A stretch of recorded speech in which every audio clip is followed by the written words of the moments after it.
Hey, what's going on, everybody? Welcome. Today is Monday. It's February 13th, 2023. My name is Jeremy, and this is my first cup.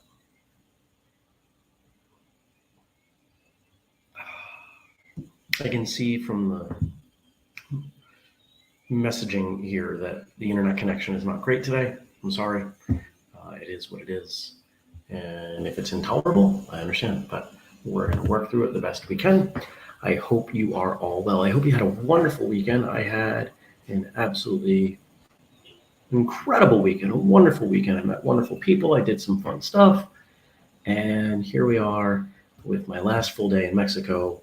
I'm going to spend much of it working.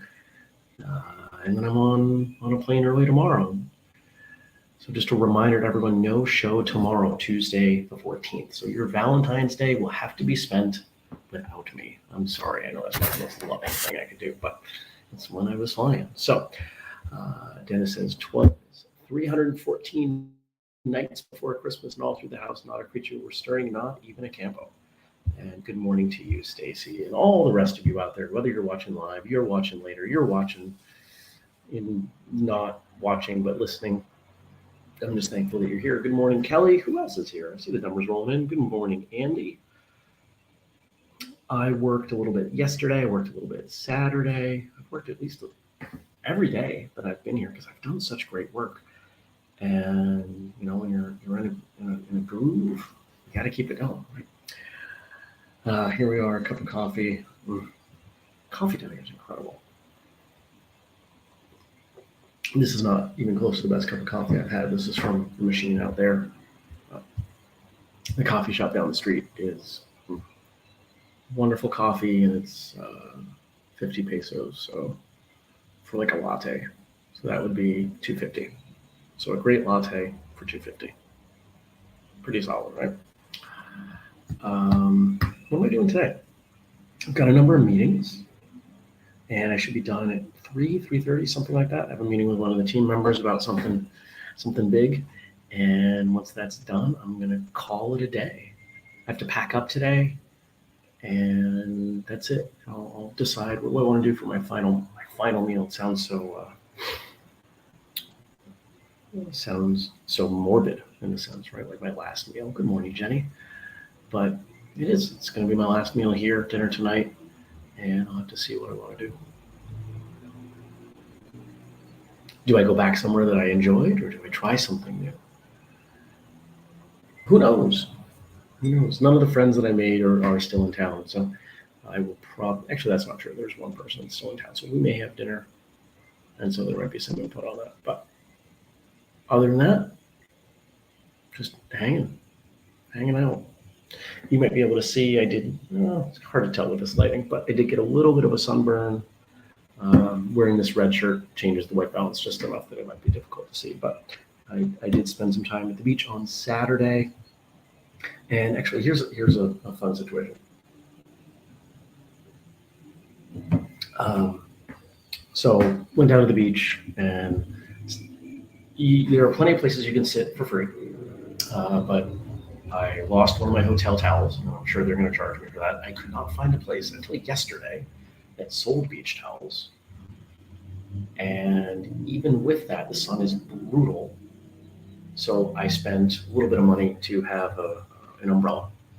And the place they sat me on Saturday was next to this group of women who we talked a little bit when I sat down, and they were obviously celebrating something, and I just let them be. Good morning, Rebecca, and good morning, Gad, and good morning, Jenny. I think I said good morning, Jenny, but maybe not. And about an hour later, I noticed a local gentleman who was affiliated with one of the boats that you could rent to go fishing wasn't just noticing these women, but staring. Really creepy staring, like this kind of staring. And when I see somebody doing something like that, of course, I start noticing them as well, what's going on. And I saw that very quickly he went to one of the guys who worked let's call it a beach club. He went to the people who worked the beach club, one of them. And right after that, that man went over to the women and told him that this guy was offering to take them on his boat to go fishing and go up to see the ruins, and he would give them a big discount, but they had to go right now. And they said no, but I didn't get the sense that they were completely dismissing the idea. And so as soon as the staff member walked away, I went over and I excused them and I excused myself, and I said, look, this is what I observed, and I really hope for the purposes of safety you do not go on the boat with that gentleman. Granted, there's 5 of them and there was one of him, but there was something really off about it. And they were appreciative. They said, no, it didn't seem right. Good. And we started talking, and I actually, it was one of their birthdays, and hung out with them for the rest of the evening. And that's kind of what's happened a lot here. It's just I'll meet a person or a group of people, and we just hang out. And it's something that I wish happened more back in the States. When people travel, they seem to be a lot more open to meeting other people. And if only we could bring that back. Good morning, Nish. Haven't seen your name pop up in a while. Hope you are well, my friend.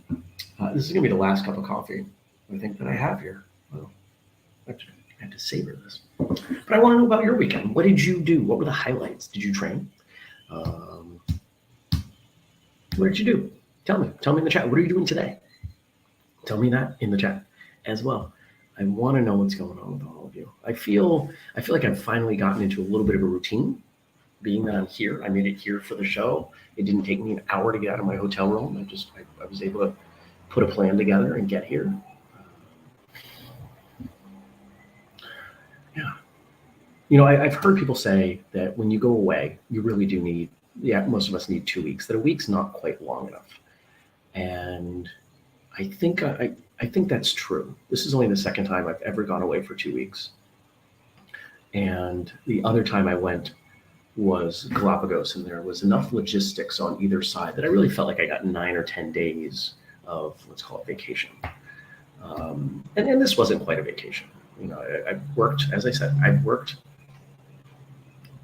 every day. The day I went to Koba and the cenotes, the only work I did was first cut. But it's still work. I still had to wake up at a certain time. I still had to do these things. And it was an experiment. How well does my life translate to being picked up and moved? And the answer is quite well. And so what that means is that I will likely do more of this. There are a number of things that I've got to do to get to this point. And one of them, the one that makes me the most sad, interestingly enough, is the plans. Part of the reason I said I will come for 2 weeks and then go home is the plans. If I had no plans and I brought a microphone and a better camera, I could have recorded. I could have done everything I needed to do here. And so that's one of the things that's going to happen is my plants will find new homes. Not right away, but by the end of summer, my plants will have new homes. So any of you local who want plants, let me know. Rebecca says, I needed to take Saturday off from training as I was feeling run down, but now I feel pumped to attend my 2 classes a day. That's such an important thing. Good morning, Frank. So many people forget that physically, as well as mentally and emotionally, we need to be at a good place in order to learn, in order to benefit. And one of the things that I experienced a lot when I was coaching CrossFit was people would push themselves and they would come in day after day after day after day, and they wouldn't be able to perform. And I tell them, look, I know you enjoy being here, but if your reasons for being here are for physical benefit, you're actually doing yourself a disservice. And think about it. When does a muscle get stronger? When it recovers. It's not the time you spend in the gym. It's not the lifting of the weight. It's your body repairing the damage done during the lifting of that weight. And there are a lot of people who get into what I call a recovery trap. Well, I call it that. It's not my term, but get into a recovery trap. And it happens in martial arts, happens all over. It's less common in karate and taekwondo. Few schools have classes 6-7 days a week, but a lot of bigger BJJ schools do. And I see it with some of those folks, especially, kind of that same personality type that might go a little overboard on something like CrossFit. Does the same thing with BJJ.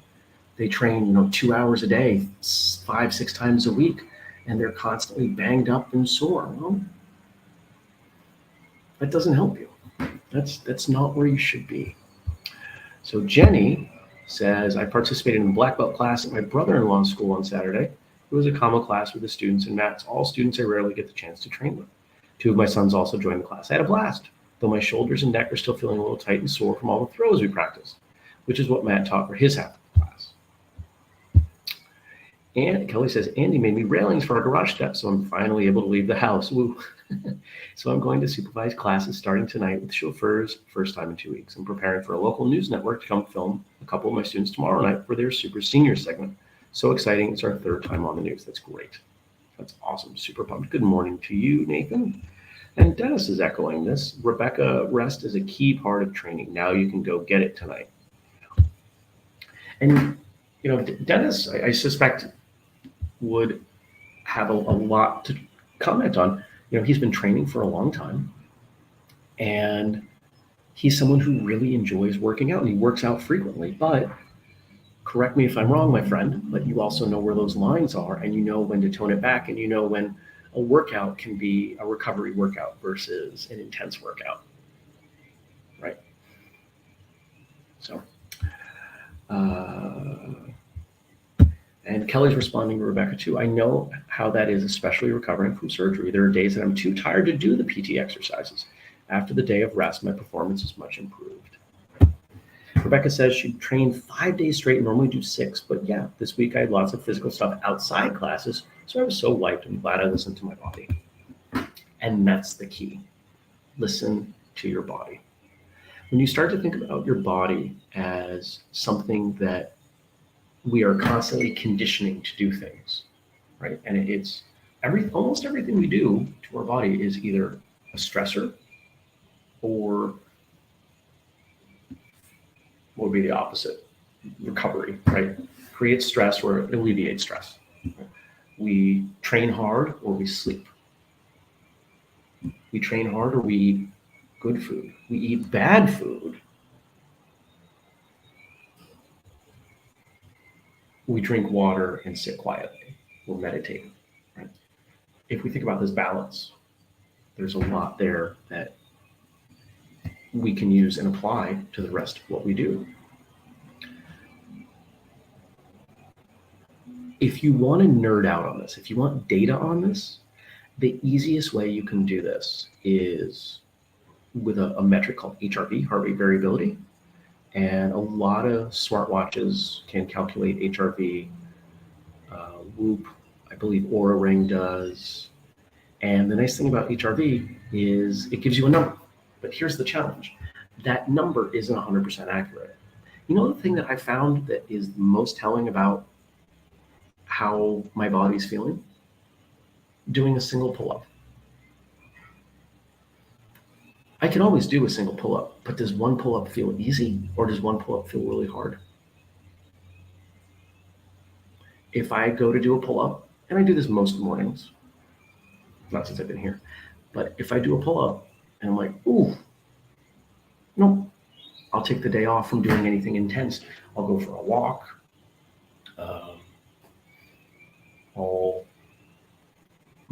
Maybe if there's a specific injury or something, I'll tackle that.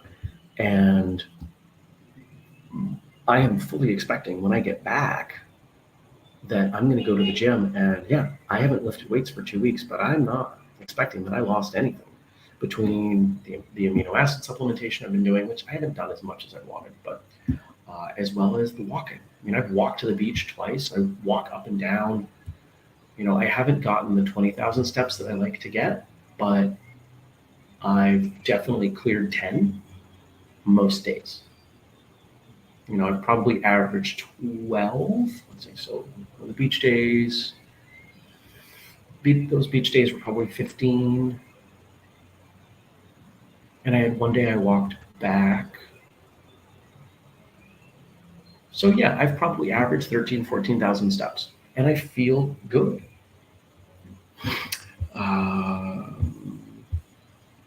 And Dennis says, yes, 100%. I work out 7 days per week, but 2 days are active recovery, yoga, flexibility, foam rolling, walking, light cardio, no weights and no impact. And good morning to you, Brian. Kelly says, yes, listening to your body can be hard. I'm apparently behind on the ability to put weight on my leg. My PT person was concerned, but when we talked to the surgeon, he was not, as I also had hardware removed. And he adamantly reminded me to listen. If my leg doesn't want weight on it, don't do it. Yeah. And so when they say behind, they're thinking about averages.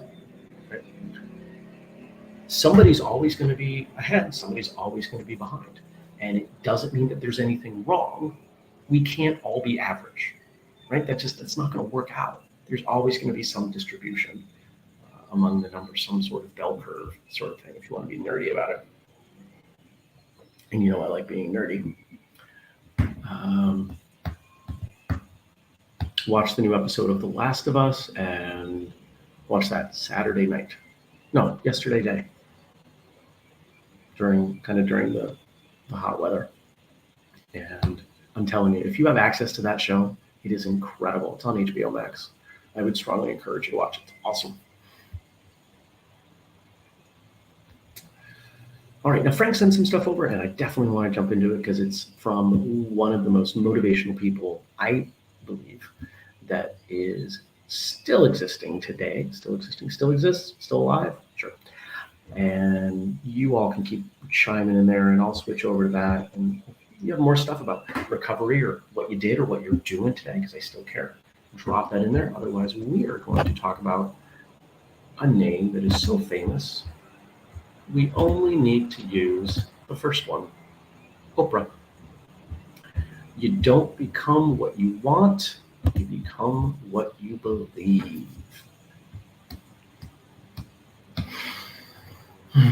Self-talk is a big deal. If you are a client or a close friend or someone I just feel like being really honest with, I'm not going to let you use the word should around me. I'm not going to let you talk poorly about yourself. I'm not going to let you use defeating language. Well, this always happens. Oh, I can't do that. BS. You can. It doesn't always. And should is judgment that you're bringing into your life from other people. Forget what they think. What do you think? Okay. The number one thing, if I chop it all away, the number one thing that I took from the Tony Robbins event in December was the power of belief. If you look at the most successful people across any industry, whether it's corporate success or athletic success, not one of the people at the top says, I never thought this was possible. They all believed they could. Why is there such a strong correlation between what many people would call being egotistical or conceited and the highest levels of performance? It's not accident. It's because a lot of people, we've been conditioned to hold back, to believe that we should not be an outlier. Just as there are outliers in knee recovery post-surgery, there are outliers in terms of strength of personal belief. And I am slowly moving myself from the middle up to the extreme, and it is working. There are a lot of things I'm not going to tell you all, both personally and professionally, that are happening right now that have happened just in the 2 weeks I've been here. It is out of control. All great stuff. Why? Because I believed it could happen. So there you go.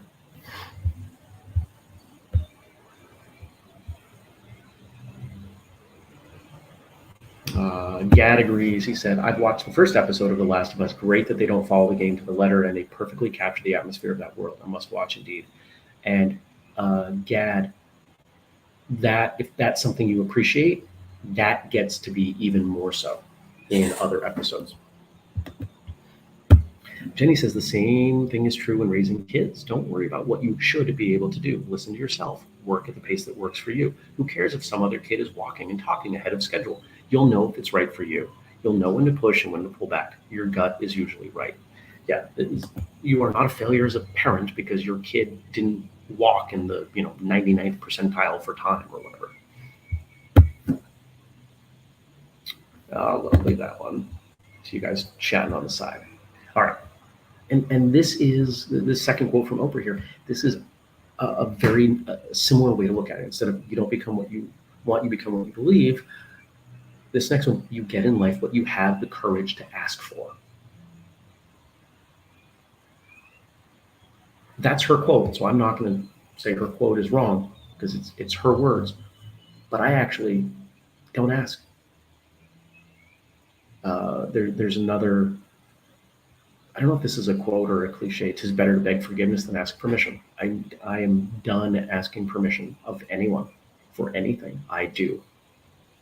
I am embracing a leadership role, not just for Whistlekick, but in the world.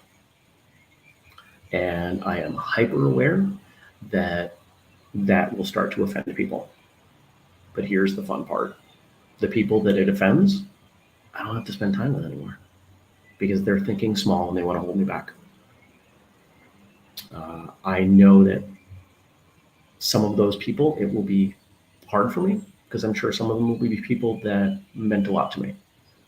But I've been through that before. For those of you who don't remember, when I was coaching at the CrossFit gym and they no longer wanted my services,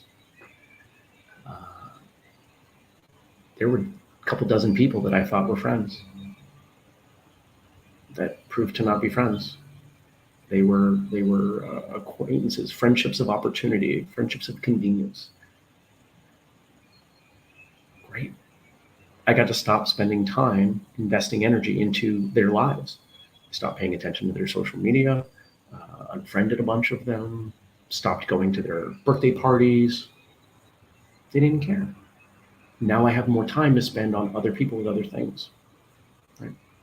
So you get in life what you have the courage to ask for, or as some might say, demand, fight for, or just do. If you ask permission, this is my issue with this quote. If you ask permission, you are suggesting that someone else has the right to tell you no. Now, there are obvious circumstances where you have to ask permission, right? Most martial arts schools, you don't just step off the floor without saying, I gotta, right? Asking some permission. If you're late, you generally ask permission to step onto the floor. But you don't have to ask your instructor to practice at home.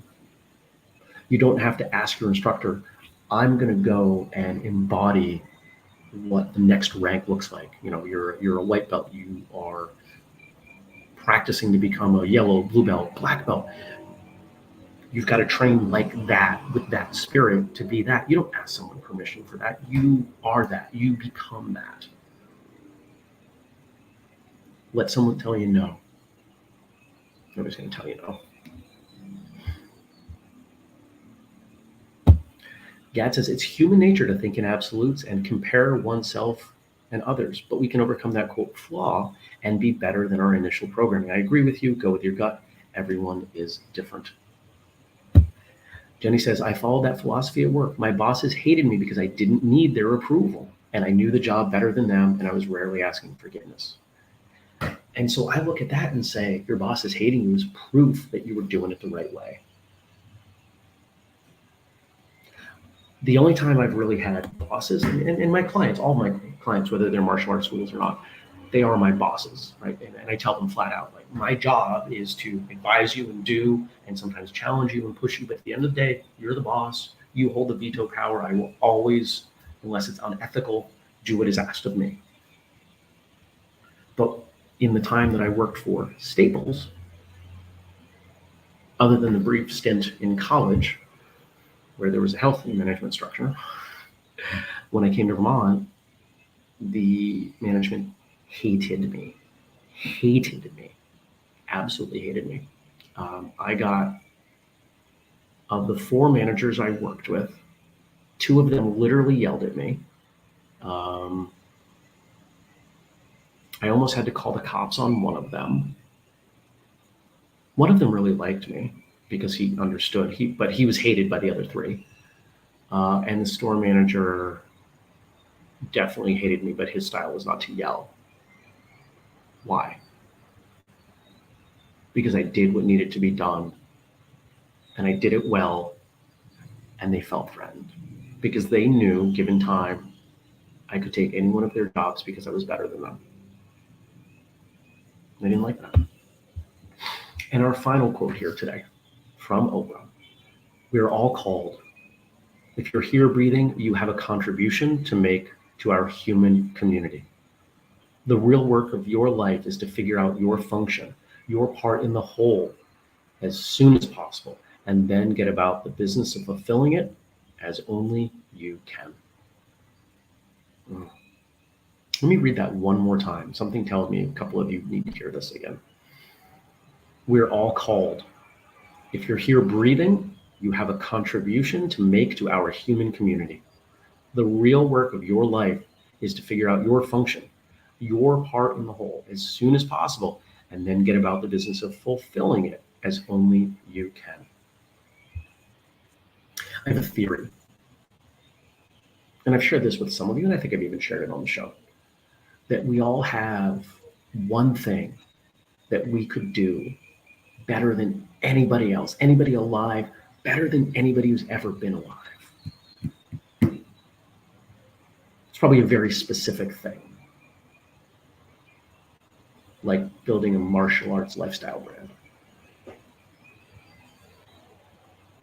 And when we see someone who is doing that, whatever that thing is, when they found the thing that they are best at, it is very, very obvious. And the example that I use in the martial arts world for anyone who's ever met him, it is so obvious: Bill Wallace. Yes, Bill Wallace was absolutely exceptional in competition, but I don't think that's the thing that he is the best ever at. It's taking that love and passion for training and sharing it in the form of seminars around kicking. I have never seen anyone go to a Bill Wallace seminar and not check the 2 boxes that I ask of folks. Did you have fun and did you learn? There's nobody better at making sure that in an hour, 2 hours, 3 hours, that people have fun and learn. And if you've never been to one of his seminars, you're missing out. And if you have, you know I'm absolutely telling the truth. There are some musicians out there who do what they do so exceptionally well. You know it transcends genre. And there's something like that for you. There's something, and it doesn't have to be publicly successful. Most of the people who do those things are people that we never hear about. But you've got one. And I suspect you know the direction that it is. And maybe you've been waiting for permission to embrace it. You don't need permission. But if you feel like you do, I give you permission. Because it is part of your right as a human being to do so. And I hope you will embrace it. And if you're not quite sure what it is, let's talk. Maybe I can help you find it. That's something I would do Is it a gift of my time for you? Just email jeremy@whistlekick.com. And if what you think it might be has to do with martial arts, or even if it's not, but you want to put some time and do something like that for martial arts and you want to be part of this team, let me know that too, because we would love to have you. I will find a spot for anybody. No matter what your skills, no matter what your time, I'll find a spot for you. Okay. The world is a much, much better place when we use our gifts to benefit others.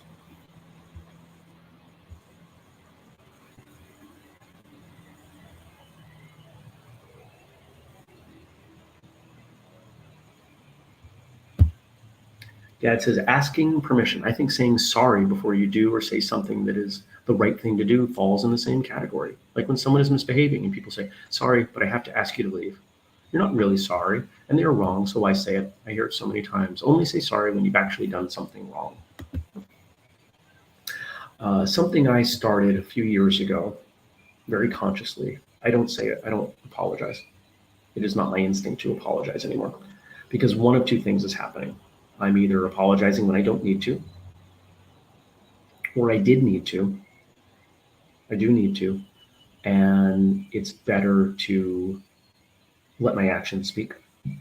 If I've made an error with someone, I may say, you know what, I really screwed up. And I try not to just say, oh, I'm sorry. I really screwed up. This did not go as planned. Here's why it happened, and here's why it's never going to happen again. Because if it's going to happen again, you're not really sorry. It may be regrettable. It may be unfortunate. If someone says to me, you know, Jeremy, I want to watch First Cup, but it's too early for me, I'm not going to apologize for that. That's unfortunate. You can always watch it later. I'm not going to change the show for them. I'm not going to say, I'm sorry, it's too early for you. I'm not sorry. This is the time that works for me.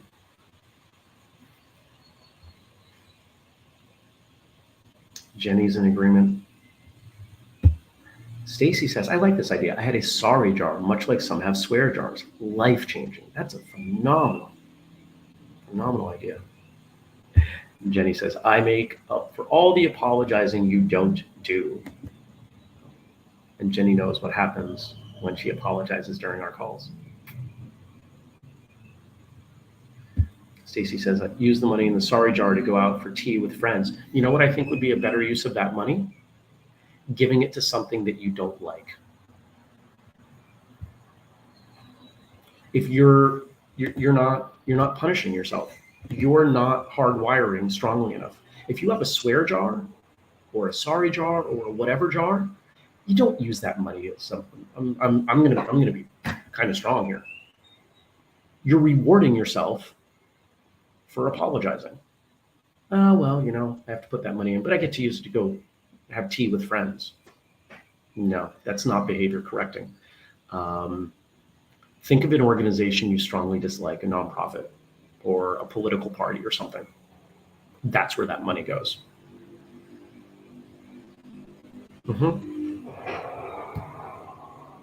That's how you do that, because then you're switched on. I do not want to put money in their pocket. You change your behavior much faster.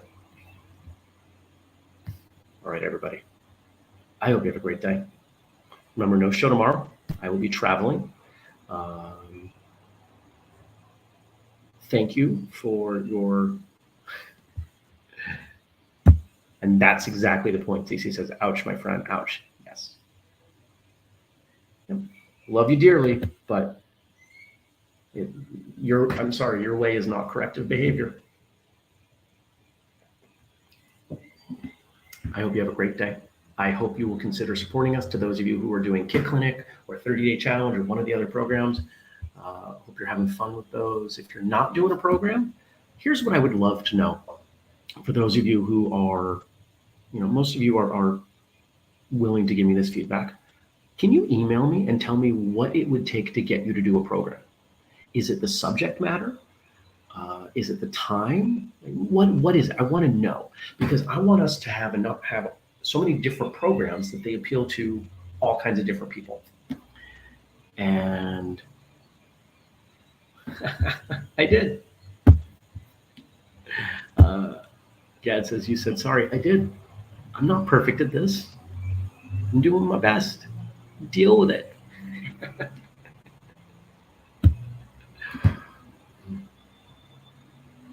I love that you guys pick on me. But programs, let me know what it would take. What would it take? Do you need is a 10-minute program too much? You need a 5. Is every day too much? You want twice a week? What is it? What is it? Tell me what you want. What you really, really want. There, that song's gonna be stuck in your head now. Not sorry. I hope you have a fantastic day, and I hope to see you on Wednesday. Be well, everyone, and take care.